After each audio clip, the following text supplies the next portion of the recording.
మంచిర్యాల జిల్లా వ్యాప్తంగా మేడే వేడుకలు ఘనంగా నిర్వహించారు. జాతీయ కార్మిక సంఘాల ఆధ్వర్యంలో మేడేని సెలబ్రేట్ చేసుకున్నారు. బెల్లంపల్లి రీజియన్ పరిధిలోని శ్రీరాంపూర్, మందమర్రి, బెల్లంపల్లి ఏరియాలోని అన్ని భూగర్భ గనులు, ఓపెన్ కాస్ట్లలో నేతలు జెండాలను ఆవిష్కరించి శ్రమజీవుల కృషిని గుర్తు చేసుకున్నారు. చికాగో అమరవీరుల సాక్షిగా మేడే స్ఫూర్తితో కార్మిక వర్గమంతా తమ హక్కులను సాధించుకోవాలని పిలుపునిచ్చారు.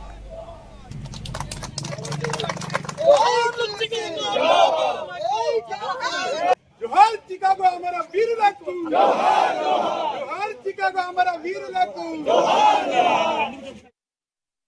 ఈ రోజు ప్రపంచవ్యాప్తంగా కులాలకు మతాలకు అతీతంగా జరుగుతున్న కార్మిక వర్గ పండగ ఒకే ఒక పండగ ఈ రోజు మేడే. మీరు చూడండి, ప్రపంచంలో ఉన్న అన్ని దేశ కార్మిక వర్గం ఈ రోజు మేడేని జరుపుకున్న సందర్భాన్ని మనం గమనించాలి.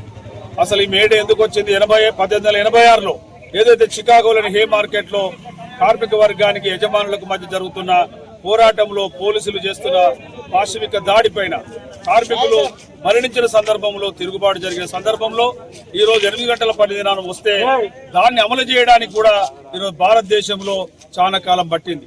అందుకని ఇక్కడ ప్రపంచవ్యాప్తంగా జరుగుతున్న ఈ మేడేలో సింగరేణి కార్మిక వర్గం అంతా, సింగరేణి వ్యాప్తంగా కార్మిక వర్గం, అసంఘటిత రంగం, కాంట్రాక్ట్ కార్మిక వర్గం అందరూ పాల్గొంటా ఉన్నారు.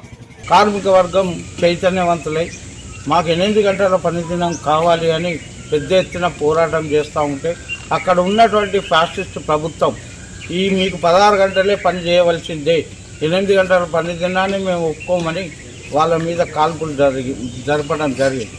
చాలామంది కార్మికులు చనిపోయినప్పుడు వాళ్ళు ఏం చేసిందంటే, మేము సమస్య లేదు, మా ఈ రక్త తర్పణం తడిసిన అంగీలనే కార్మిక వర్గానికి మొత్తం ఈ ఎర్ర జెండాగా ప్రకటిస్తూ ఉన్నామని రక్తంలో ముంచి ఆ ఎర్రటి అంగీనే ఈరోజు ప్రపంచవ్యాప్తంగా